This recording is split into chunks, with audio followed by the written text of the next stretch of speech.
കള്ളന്മാർക്ക് dream car അവർ കൊള്ളയടിക്കാൻ വേണ്ടിയിട്ടും മറ്റു കാര്യങ്ങൾ ചെയ്യാൻ വേണ്ടിയിട്ടും ഉപയോഗിച്ച ഫോർഡ് സിയാറ കോസ്വർത്ത്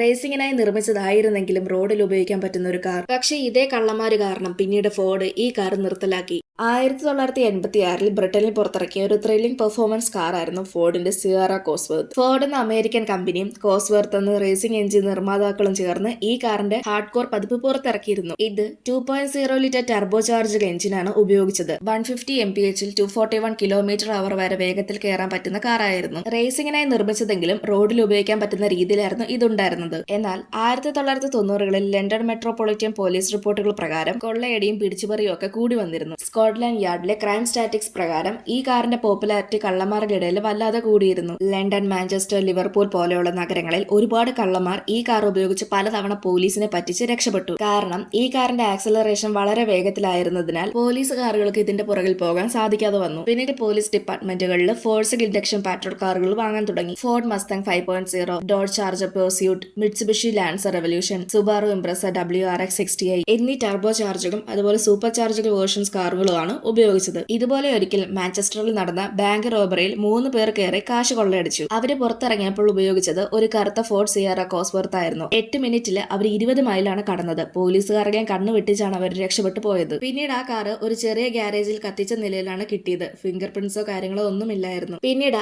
1992 ഫോർഡ് ഈ മോഡലിന്റെ പ്രൊഡക്ഷൻ നിർത്തി. അധികമായിട്ടുള്ള ക്രിമിനൽ ആക്ടിവിറ്റീസ് ഇവരുടെ റെപ്യൂട്ടേഷനെ ബാധിക്കുമെന്ന് കരുതിയിട്ടാണ് നിർത്തിയത്. ഇന്നും ഈ കാറ് ബ്രിട്ടീഷ് ക്രൈം ചരിത്രത്തിലെ റോബേഴ്സ് ഡ്രീം മിഷനായി നിലകൊള്ളുന്നു.